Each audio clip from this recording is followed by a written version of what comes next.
Live from the Hub Studios in Atascadero, this is a Clarion Voice.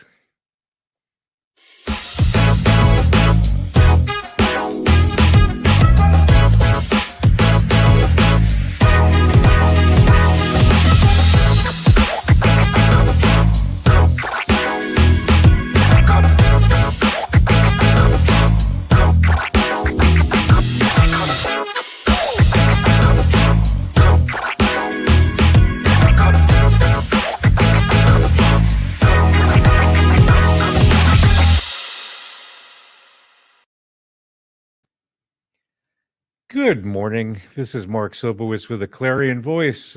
Hope you're having a wonderful Tuesday morning.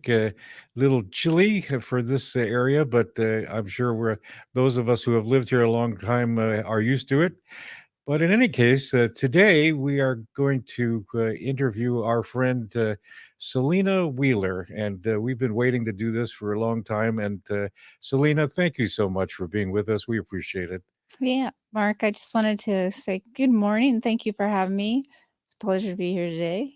Very good. Selena, tell us a little bit about your background, how long you've lived here, and things like that. So I've lived on the Central Coast since 1999. I've been in the 5 cities and in the North County, but I've worked at the Tribune in Cal Poly, and it's been wonderful to live here on the Central Coast. And I started coming to the churches here about 3 years ago, and it just completely changed my life at that time. I see. And you're a photographer. You're an artist.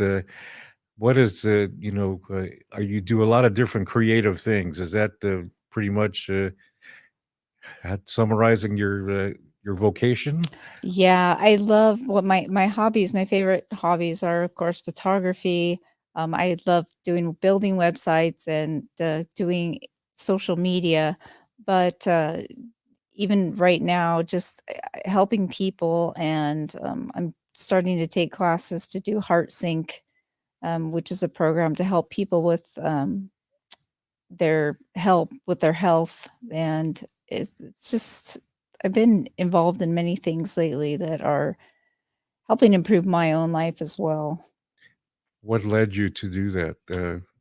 What prompted you? I've been through so many traumas in my own life, and it just has led me to want to help other people succeed through tragedy, through trauma, through anything that has caused them to have a block in their own walk and cause them to have places where they feel like they're not able to succeed in life.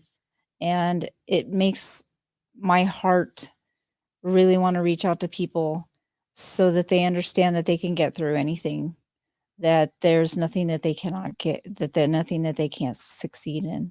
Is this leading towards something job wise, or is it just something that you're prompted to do?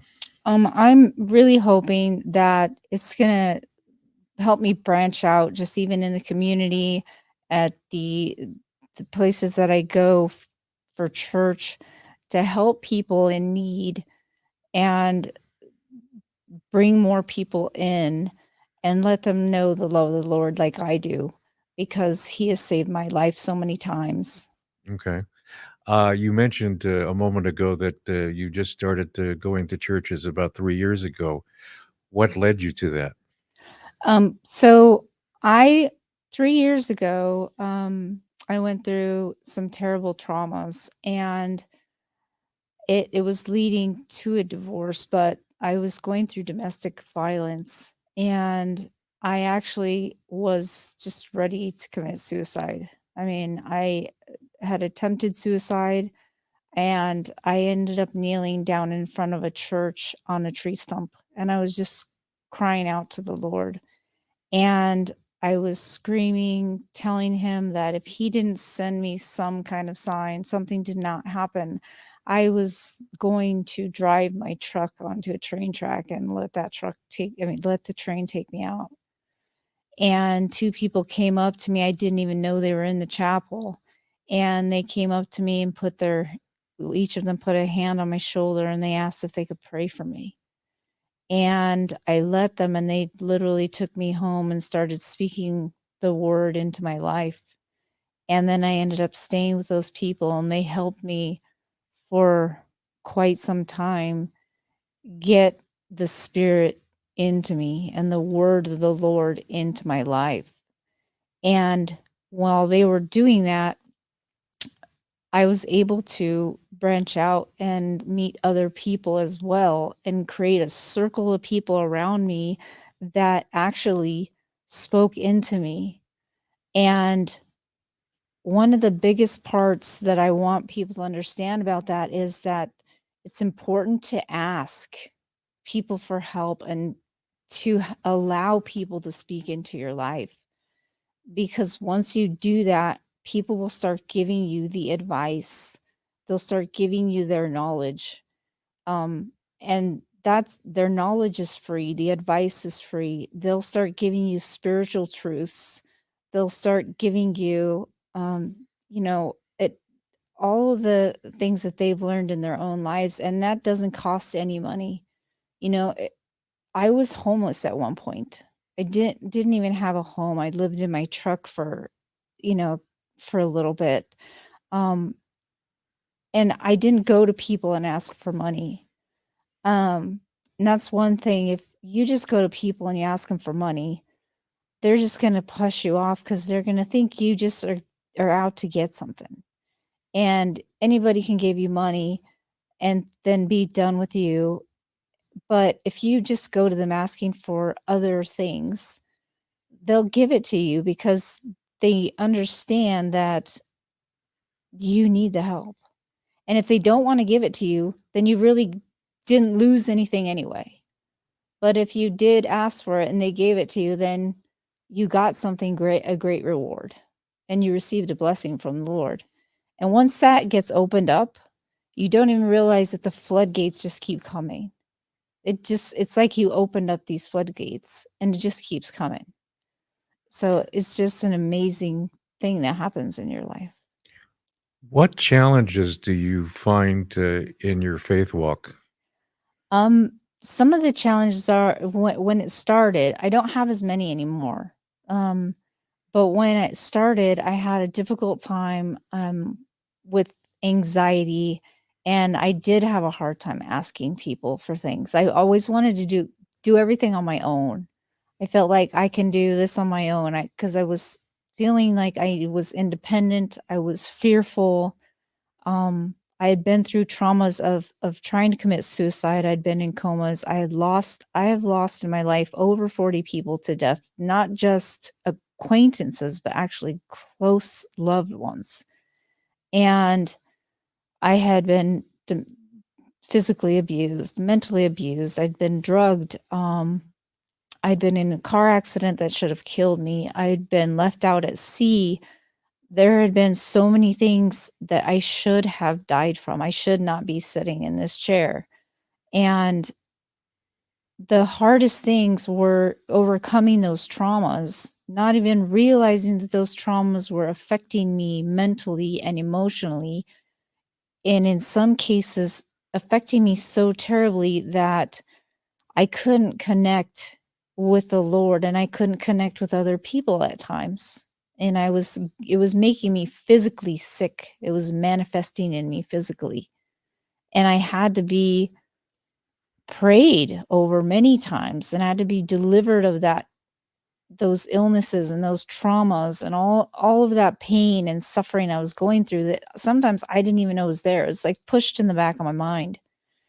And until you have people that are knowledgeable about that or that are willing to help you and help deliver you and heal you from that, you used to get stuck in this place of constant anxiety, constant depression, constant anger, not wanting to connect with the Lord. And so it's so vital that you have wonderful people in your life. Is there something in your walk now that you would like to work on? I'm always, every day I'm working on something. And there's not a day that I don't wake up, and one of the very first things I do is thank the Lord for waking me up. I mean, people don't even realize that there are many people that don't wake up in the morning. Even like I heard this. There are so many alarm clocks that people don't get to wake up to in the morning. My clock goes off, I wake up. There are so many alarm clocks, people aren't waking up. God wakes you up when that alarm clock goes off. And so I'm thankful for that right away. Hmm. So the first thing I do is I thank God for waking me up with my alarm clock. And then I start thank him for the roof over my head. I'm thanking him for the car when I get in the car, and Hmm. I ask him, please protect my vehicle while I'm driving. And all during the time, like I'm listening to worship music on the way when I'm driving somewhere. I did it on the way here. I thank him for the fact that I'm in a vehicle driving somewhere and I get to go do something for there all during the day. I thank him for the little things that I get to do, and pretty much praising him for the fact that I'm still even here. And I truly believe that that helps. I mean, it helps my mental state and my physical state, it helps my emotional state, but it also helps my relationship with the Lord. Okay. So you believe that thankfulness is a key ingredient I to. think it's huge. And just having the faith, knowing that he can hear.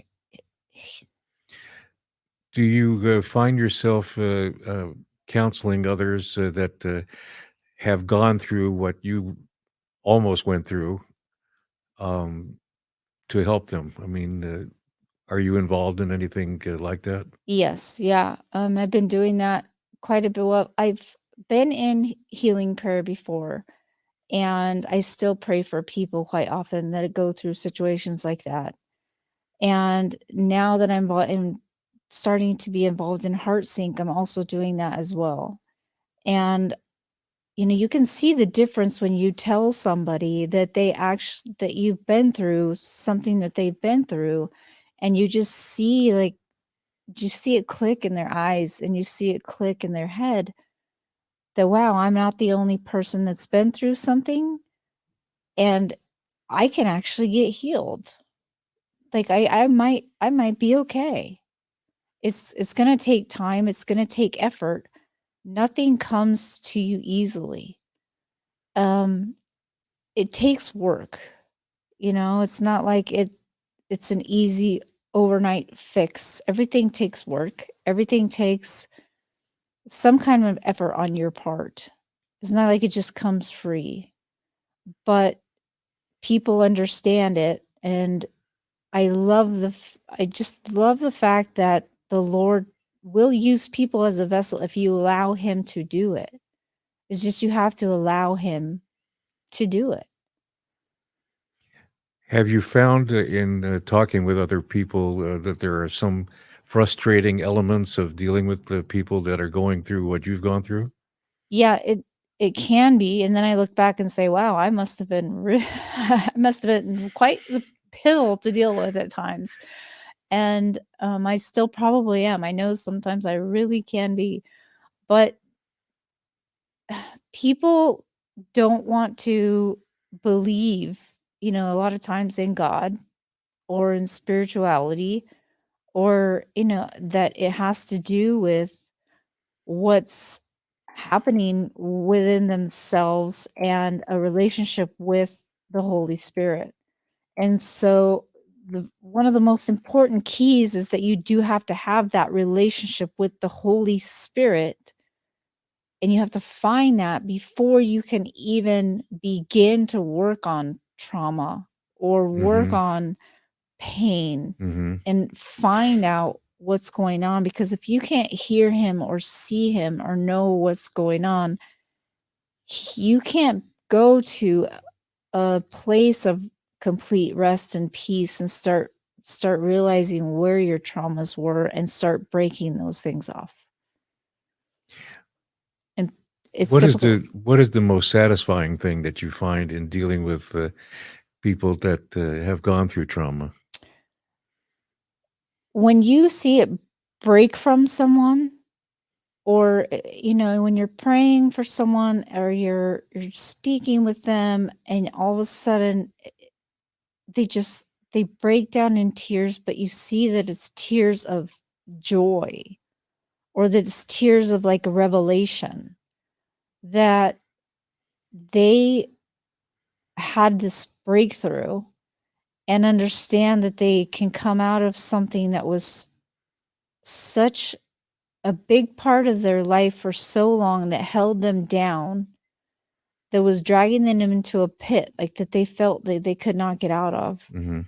And then all of a sudden, it's like they see a light at the end of the tunnel. And like Mhm. it's almost like that, where Jesus is the lamp at your feet. Mhm. Like they can move now, Right. they can take steps. And where before they thought they were stuck, there's a wall, and they're in this black place, and all of a sudden there's light, and you can see it. Their whole demeanor changes, their eyes change, their body changes. It's this, you just immediately start thanking the Lord that he came to them. What resources can a person go to that you know of that would be helpful to get them through their issues? Um, I mean, definitely, for me, it was about finding the right people. The first thing for me was about finding the right people, the right mentors that will actually speak the truth to you and talk to you in the right way about what's going on in your life, and be gentle and loving and kind about it, but still be truthful to you. So, of course, finding the right church, finding the right institution, it's not so much a religious church that's going to tell you and be on you about, Mhm. but just somewhere that has a spiritual presence of the Holy Spirit. Then second, it's about going and reading the word, and Mhm. finding books written by people that have been through the traumas, and been in difficult times, and have walked through it and come out on the other side and understand it. And then also just going to people and getting the counseling about it, actually putting yourself out there, giving your faith, making sure that the person that you're getting that counseling from understands as well, and is gonna walk you through it and talk you through it. And then there are always conferences. If there is a conference, and it's about healing or deliverance or faith, then I'm there. Like, I want to see what's happening. I want to know what's going on. Like, I'm curious. Even if like I had doubt, or I just wasn't so sure to believe, like I was there. Like, I wanted to see what was going on. And t- most of the time I would walk out of there just mind blown by the things that I could see that the Holy Spirit did through people. Mhm. If there was some advice that you would give to somebody that's watching this interview, who's on the precipice of their problems, and they want to change and whatever, what advice would you give them? I would tell them not to give up. Um, Never give up.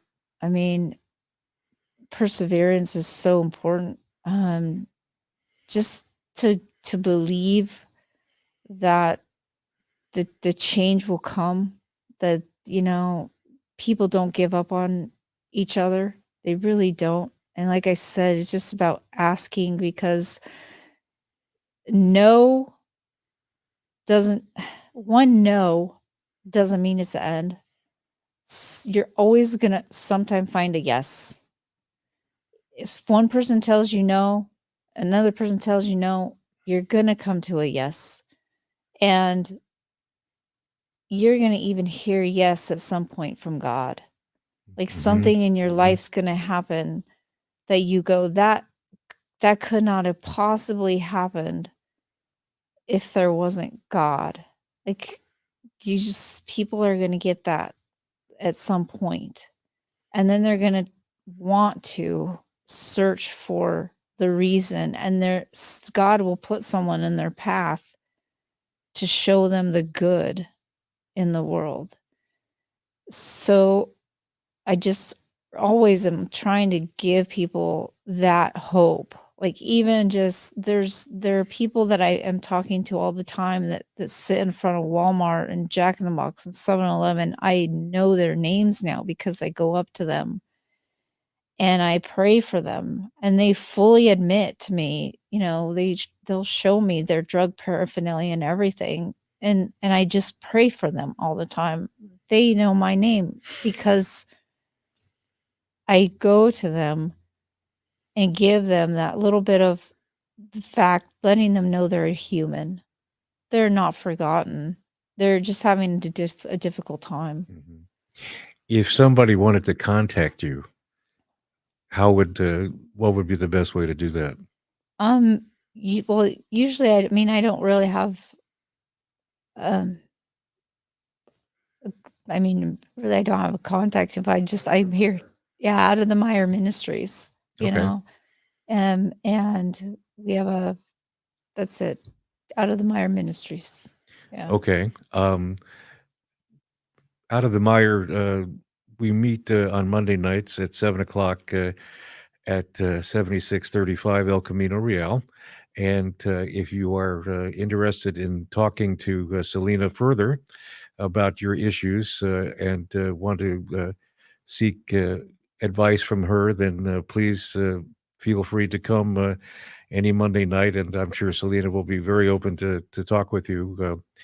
And Selena, thank you so much for your insight and your information. We appreciate it. And we certainly hope that you'll take advantage of listening to this video and listening to what Selena has gone through and how she resolved it by developing a relationship with the Lord. And we hope you have a good week. And this is Mark Sobowitz with a clarion voice.